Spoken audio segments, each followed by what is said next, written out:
feel the power of you controlling your breathing.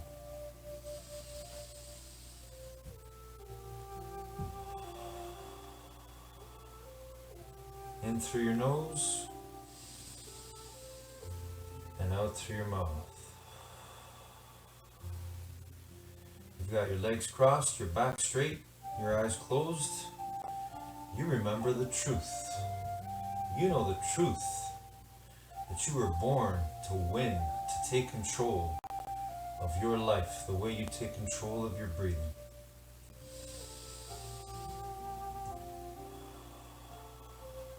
One breath at a time,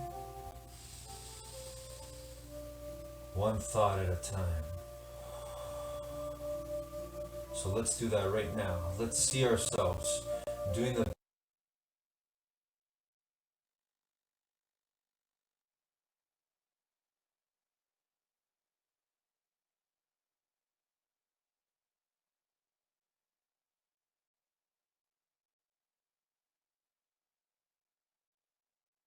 Good morning, guys.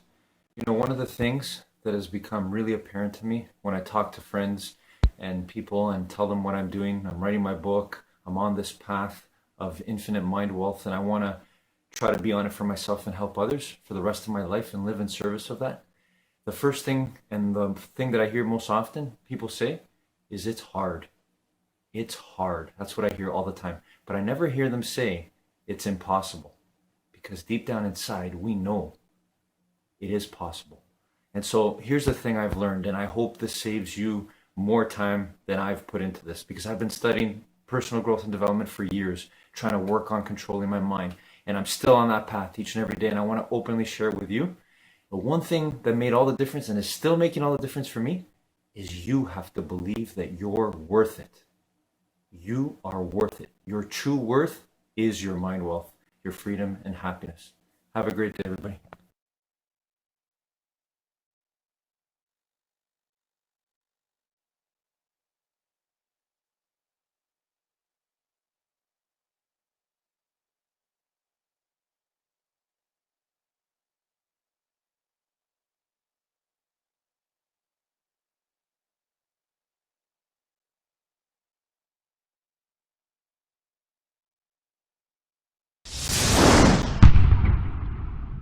I believe in human possibility, human potential, and I think that one of our biggest limiting beliefs is the belief of how limited we really are.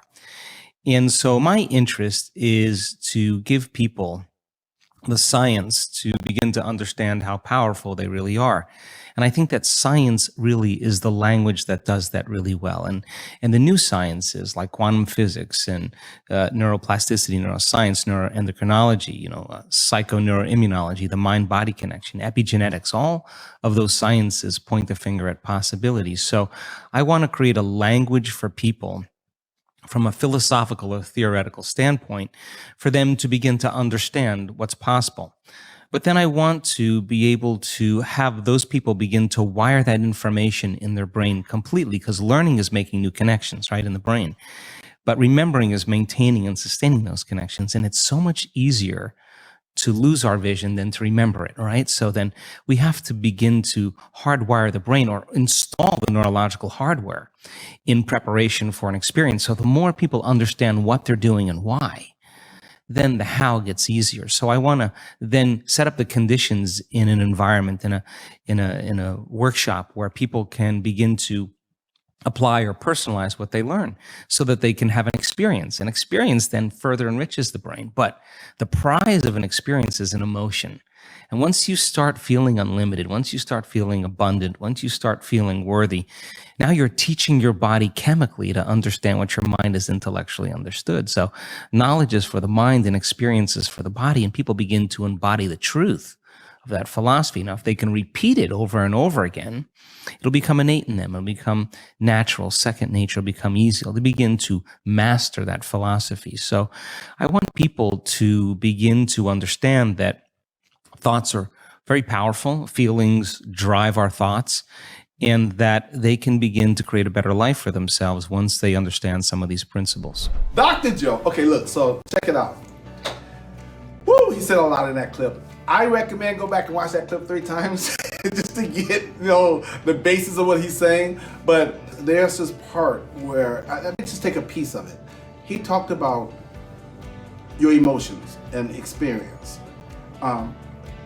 Your emotional experience, I really think, determines the quality of your life. Because different people can have similar experiences, but based on the emotions they attach to that, if it's going to be a good experience or a bad experience. And then that goes back to, how did you perceive it? Because something happened, then you have to think about what happened to you. You have to give it meaning. You have to give it purpose. And that begins with your thoughts, because your thoughts create your feelings. You have a bad thought, you'll have a bad feeling. So we have to go back to controlling our thoughts. An experience happens, then you got to think about what just happened to me. What happened and what does this mean? And what should I do about it? So I think they all are connected. Your thoughts, your feelings, your emotions, your experience. And your feelings are not your emotions are not your feelings, but they are attached, they are together. So there's just a lot of there. So the psychology of it all, connected with the brain technology and the things that he talked about, it's just amazing. So it's just, you gotta go watch that video 3 times. It's so much there. All right, Drew. It's so much. I think one of the underlying tones that he's actually trying to kind of present is the impact that environment has on ultimately the way that you make, he talks specifically about how they tailor their experience so that you can connect your vision with a feeling. And I think a lot of that has to do primarily with the environment that you're put in. So what he's in essence saying is, if you can tailor and modify your environment, you can actually draw out more impactful change, because it creates a new instance and a new feeling that can then recreate that neuroplasticity in the brain in order to ultimately create that change for that vision that you have. Good stuff. That's true. I was going to take an environment too, to be honest. I think if you can be intentional about the environment you want to create for yourself, be intentional about the life that you want to have, and then what's the environment you need to be in to create that life for the thoughts and feelings that you want.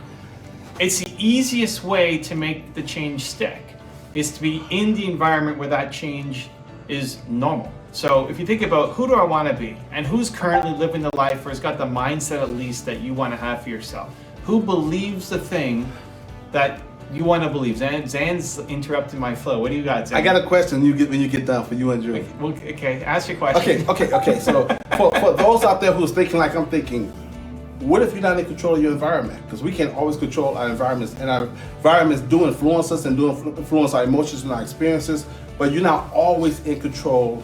You can't always create the environment you want. Sometimes you are in an environment. Then what? So that's a belief. You believe that you can't change your environment. Or at least that person asking that question believes that you can't change your environment, right? So now I need to start hanging around people, even if it's not people that I know yet, who believe the thing that I want to believe. Okay. I want to hang around people who believe that you can change your environment. That where you start doesn't have to be where you end up. Okay. People have done it. People have escaped where they started from to end up in a completely different spot. So I want to be around the people who are at least thinking that way, because it's probably not the people who are around you. So what are your options? Well, there's actual physical people, and you may not know too many physical people right now. Okay. But you want to be in the business of collecting good people. And when you do meet somebody who gives you that little hint that, maybe it is possible, you want to fight to try to find ways to spend more time with them. This is the first time where any of us are even meeting in person. Yes! We're in Vegas, baby! Right? We're in Vegas, right? An event. This is the first time we've hung out in person. And we created this environment! That's it. I'm speaking at this event. Zan lives in Vegas. And Zan, do you wanna hop in? Drew lives in Cincinnati, and he flew to come here, right? And so it could have been anybody, but why these two guys? Well, because I want to be around good people. And so you don't know a lot of people, but you know one person or two people who make you feel a little bit better. Hang around those people more, and hang around the people who make you feel like crap less. Yes. Right? That's step one. Step two is now, even if you're just cutting out the negativity, the fact that people are watching this video, they're already feeding their mind with a different set of rules. Like, we are now part of your environment. Maybe you don't know Zane or Drew, before this, now you do. Now they're part of your environment. If you kept hanging around Zane or Drew or me or Joe Dispenza or whoever else that we cover, you'll start to see the world slightly different. And so it's being intentional with that environment, being intentional with what channels you subscribe to on YouTube. Who do you follow on Instagram? Who are you allowing into your mind? How many times you open your phone and just scroll through your feed with mindless stuff as opposed to being intentional with what you're picking, right? Immediately unfollow anybody who makes you feel worse about yourself and start to follow the people who make you feel better and who at least appear to be thinking the way that you want to think. And the more you hang around them with their videos and their podcasts and their books, and if you can afford it, their events or their free live streams, whatever they've got going on, the more that you can be around them, the more you're going to start believing the things that they believe and realizing that that is possible.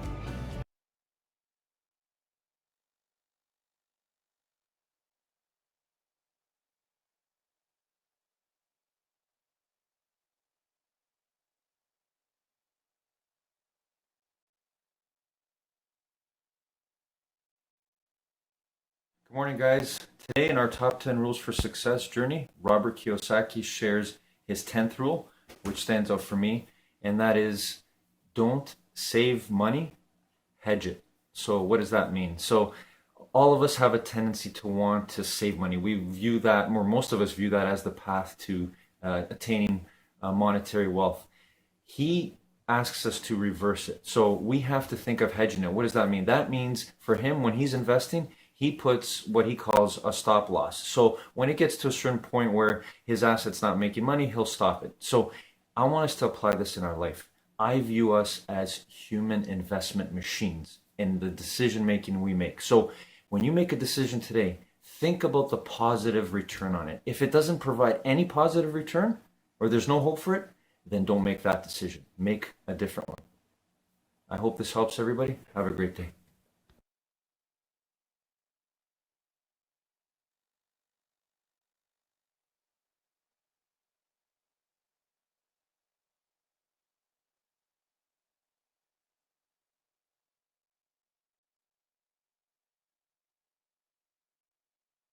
Your life comes down to your decisions, and if you change your decisions, you will change everything. In the scheme of life, hitting the snooze button is not that big of a deal.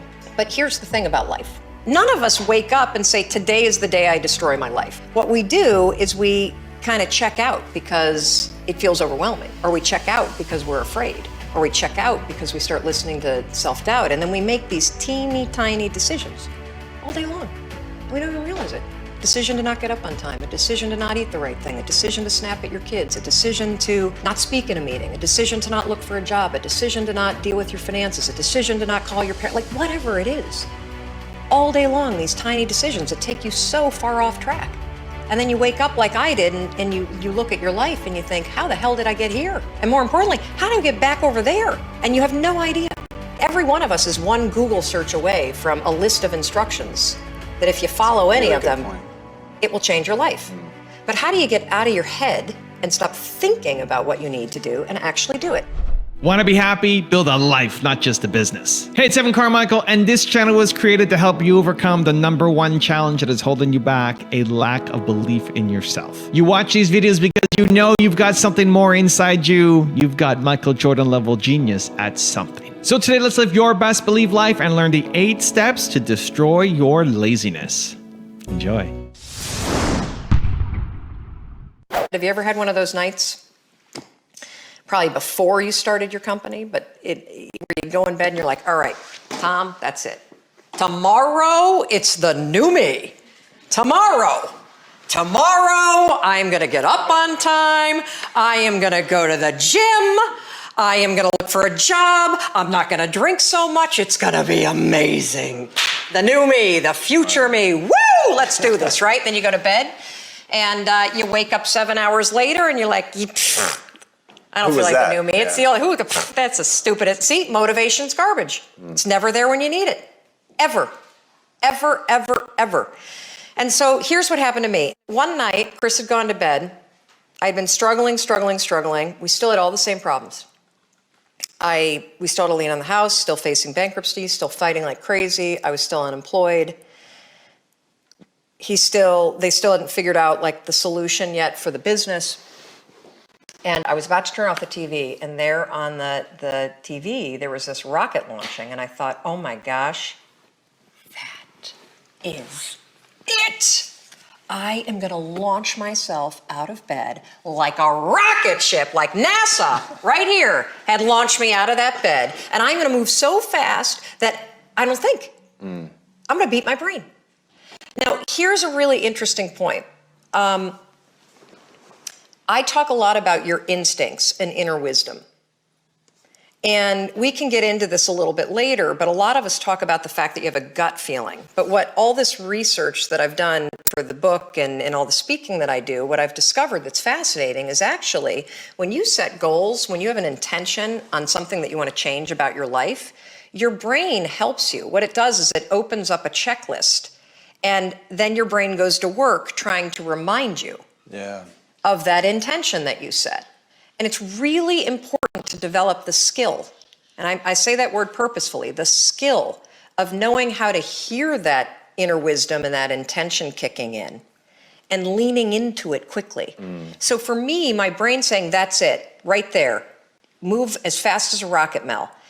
I wanted to change my life.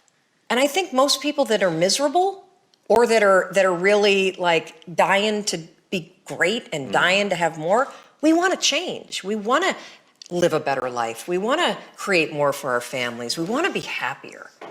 The desire is there. Again, it's about how do you go from knowledge to action. So the first thing in this story that's important is realizing that the answer was in me. And my mind was telling me, pay attention. Could have also been the bourbon. I had a couple of Manhattans that night. But anyway, the next morning, the alarm goes off, and I pretended NASA was there. It's the stupidest story. I literally went 5, 4, 3, 2, 1. I counted out loud, and then I stood up. And I'll never forget standing there in my bedroom. It was dark. It was cold. It was winter in Boston. And for the first time in 3 months, I had beaten my habit of hitting the snooze button. I couldn't believe it. And I thought, wait a minute. Counting backwards? That is the dumbest thing I've ever heard in my entire life. Well, the next morning I used it again and it worked. The next morning I used it again and it worked. The next morning I used it again and it worked. And then I started to notice something really interesting. There were moments all day long, just like that 5-second moment in bed, where I knew, knowledge, what I should do. And if I didn't move within 5 seconds, my brain would step in and talk me out of it. Every human being has a 5-second window. Might even be shorter for you. You have about a 5-second window in which you can move from idea to action before your brain kicks into full gear and sabotages any change in behavior. When you understand the power of a 5-second decision, and you understand that you always have a choice to go from autopilot to decision maker, everything in your life will change. You will be a different negotiator. You will be different in sales. You will be unstoppable in the gym because you will realize the amount of garbage that you put in the way of your hopes, of your dreams, of your potential, of your confidence, of your courage. Everything comes down to the decisions that you make. We all know what to do. None of us know how to make ourselves do it. So I started researching it. Why does something so stupid work? Why? Why does something so silly create such powerful and profound change? Well, here's why. The rule is a form of metacognition. Metacognition is a fancy pants term that means something real simple. You can outsmart your own brain in furtherance of goals. Agreed. There are tricks that you can use that actually outsmart the tricks your brain plays on you in furtherance of a higher purpose. We all know this. You can restrain yourself if you're in a situation that calls for it. You can jump into a raging river to save your dog or your kid. You can direct yourself in ways if it's important to you. And so the rule, what it does is it does something really remarkable. When you count backwards, 5, 4, 3, 2, 1, what you're actually doing is you're interrupting what researchers call habit loops that get encoded as closed loop patterns in your basal ganglia. That's the part of the brain where your feelings, where your emotions, every habit that you have, which is nothing more than behavior that you repeat that you don't even think about. I've heard it referred to as a gearbox. Yeah. To shift your attention from Yes. one place to another. And so when you go 5, 4, 3, 2, 1, it interrupts what's going on here that's spinning without you thinking, and it moves and awakens your prefrontal cortex. So when you hit 1, your habit has been interrupted. So you've interrupted self-doubt. You've interrupted maybe snapping at your kids. You've interrupted the desire to grab for a drink. You've interrupted procrastination. You've also, by counting backwards, done an action. It's awakened your prefrontal cortex. That is the part of the brain that you need that's awake when you're changing behavior, when you're learning new things. When you hit 1, it's also a prompt. So in the language of research, you'll hear people talk about starting rituals. That is something that's proven to help you learn a new habit. The 5-second rule, when you repeat it, becomes a starting ritual that triggers you to act with confidence, that triggers you that this is a moment for courage, that triggers you to shift gears. And because you've also done the manual work of awakening the part of the brain that you need to change, you've set yourself up for success. It doesn't work if you count up, because you can keep going. And also, counting up doesn't require focus. If you count backwards, 5, 4, 3, 2, 1, it, again, awakens the prefrontal cortex and it prompts you to move. When you start to use it and then you read about it, you'll see that it's being used all over the place. They use it in the armed services in order to align troops and get them to start an exercise. They use it at elementary schools, 5, 4, 3, 2, 1, at big assemblies to get a huge room full of kids to stop talking. Really simple and interesting example, yeah. Because it requires you to focus. It's not a habit. It will become a habit that prompts you to have confidence and courage. But in the beginning, it interrupts patterns of behavior that you do on autopilot. It helps you assert control, and it teaches you how to become the kind of person that moves from thinking about something to actually doing it. Step number 2 is understand the enemy with Rory Vaden. The number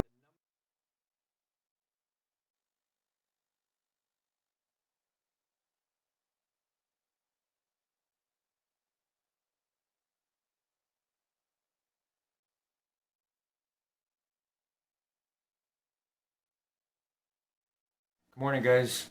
One of the things that I laugh about now when I look back on my path and my journey to personal growth and development is some of the things I was trying to do with the people that I love most, especially my wife, my kids. So when I first read Napoleon Hill's Think and Grow Rich, and then I read all the other books that helped me realize the power within our minds and how I could use this to help other people, I was excited. And first thing, naturally, we want to help the people around us. But I realize now that there is no way you're going to help anybody unless they want to be helped. So, but it was funny when I look back because I would be sending links, videos, I would be reading, sharing, talking about everything I was reading. And when I look back, you know, the people around me, they didn't care. They didn't think anything of it. For me, it was like I'd cracked the code and realized, wow, we're so powerful. And I want to help share this with everybody, people I love most. But it's not going to happen. Unless people are open-minded and ready for it, it's not going to happen, and now I can laugh at it.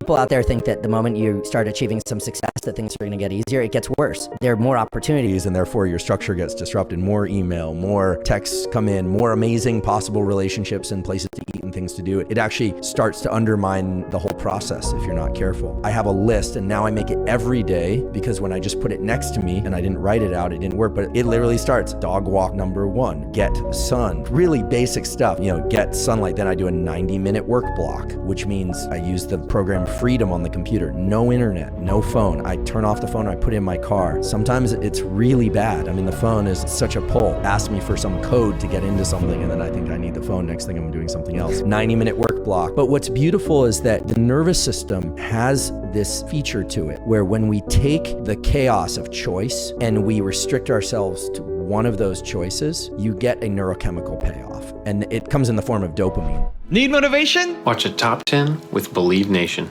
Hey, it's Evan Carmichael, and I make these videos because you are probably the most ambitious person in your circle, but you know you're capable of more, and you get that push by surrounding yourself with the best. So today, let's learn from one of the best, Andrew Huberman, and my take on his top 10 rules of success. Enjoy. There's something about activities that are forced restriction to one particular focus, right? So I'm going to write for 90 minutes, or I'm going to think for 90 minutes, or I'm just going to walk the dog. I live in an area now where I don't get reception on my dog walks. And at first it was excruciating. I love it now. It's like I just walk the dog. And there's mornings where I have a bulldog. He does not like to walk. So I'm like, I got to get back, and I'm frustrated. And I know, and it's hilarious, right? Because I notice myself and the way that my tripwire to agitation is so slight. I'm like one of these people, I can just, in a second, I'm aggravated because it's not happening as quickly. And so I've learned to make the whole walk a process of me just like recognizing these features of myself. And my bulldog Costello just plods along. He could care less, right? So the walk is only about walking the dog. And the email, if it's email, is only about checking email.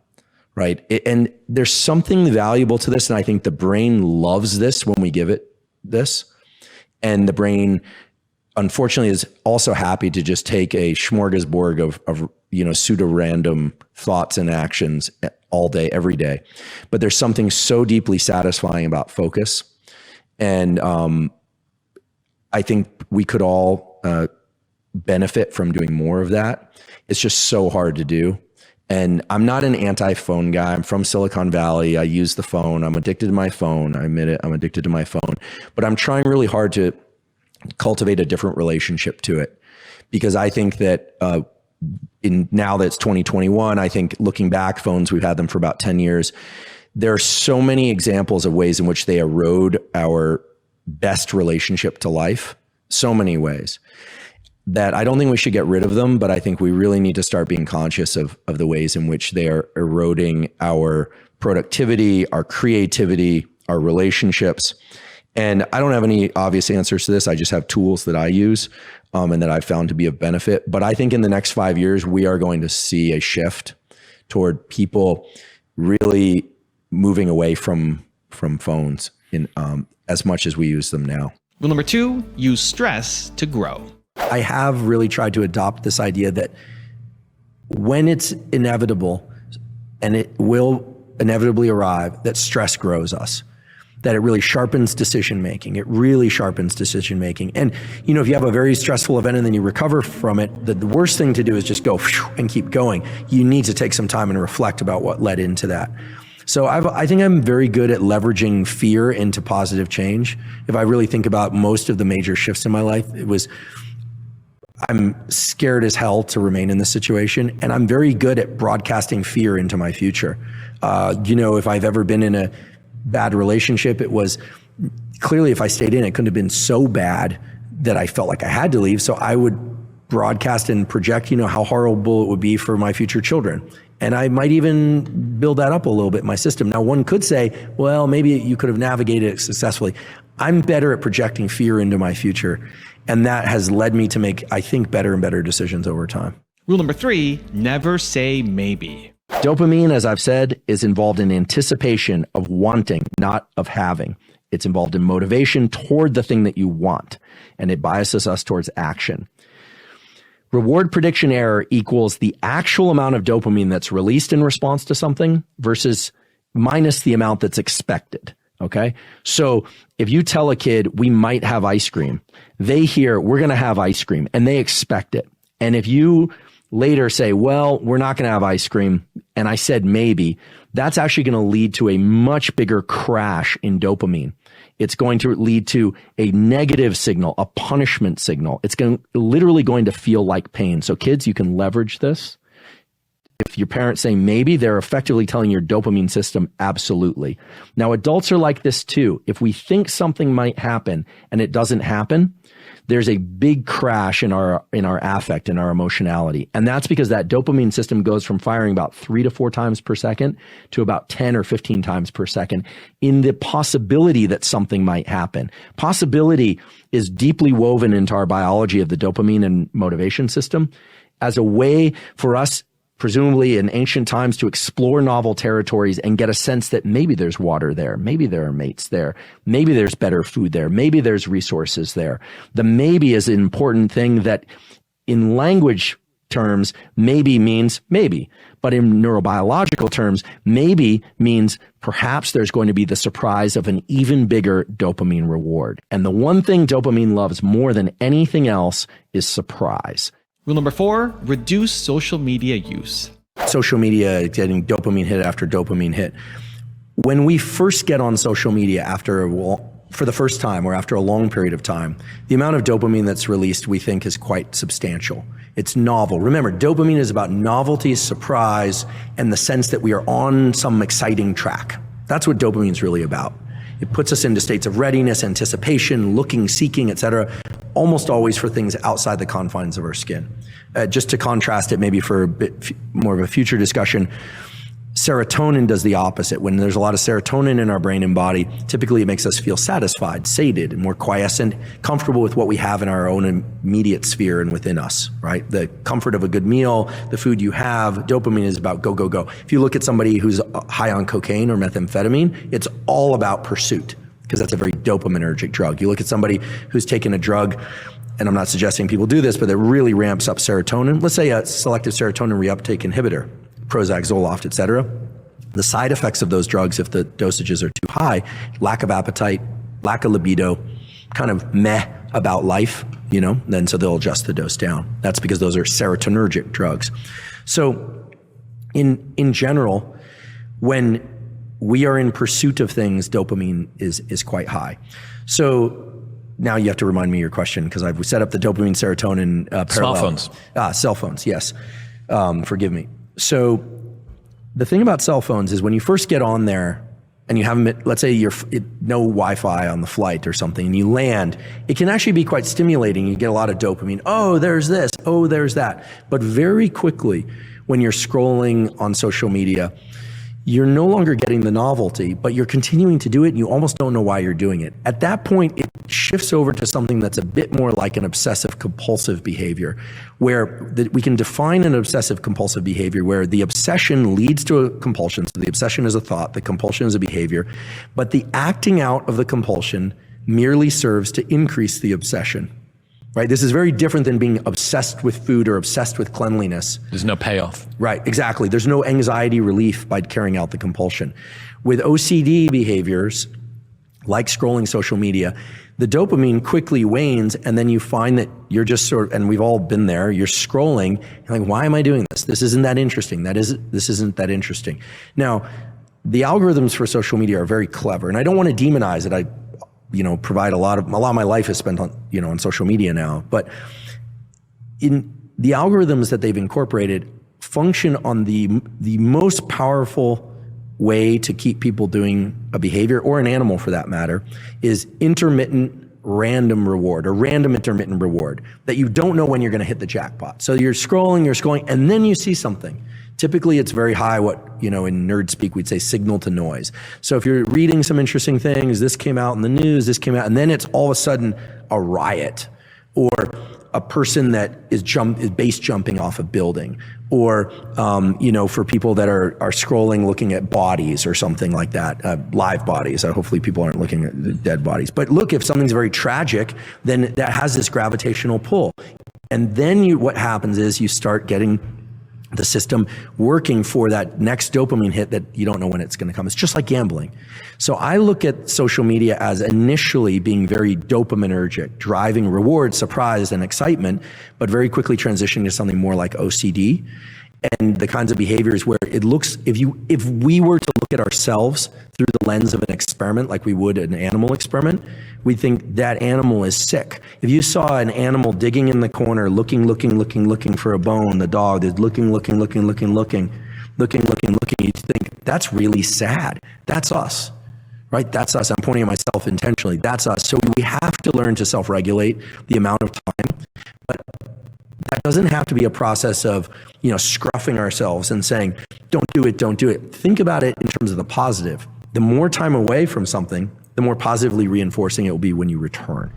Also, to make sure you're actually taking action after watching this video, I've designed a special free worksheet just for this video. The worksheet will highlight all of the lessons learned in this video, as well as pull out our 3 favorite learnings and quotes that will inspire you to actually do something. The worksheet will also give you space to write down what your key takeaways are and your specific plan of action to make sure you're getting results. If you want the worksheet designed specifically for this video, absolutely for free, there's a link in the description below. Go click on it and start building the momentum in your life and your business. I'll see you there. Number 5, become more focused. There are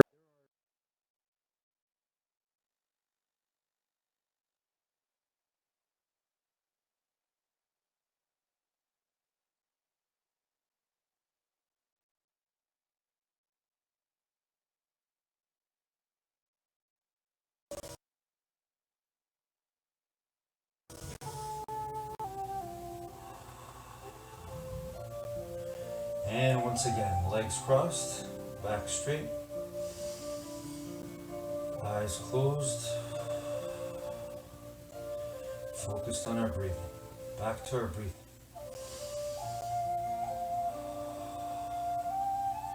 That powerful force, keeping us alive, keeping our energy flowing. And we don't really think about it. We never really attempt to control our breathing, most of us anyway.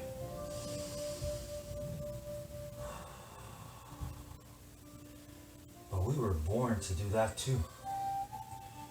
To remember that in any moment, we can take charge of it, the way we take charge of our breathing. Same way we take charge of our mind, our thoughts. So reflect back on today. How did you do?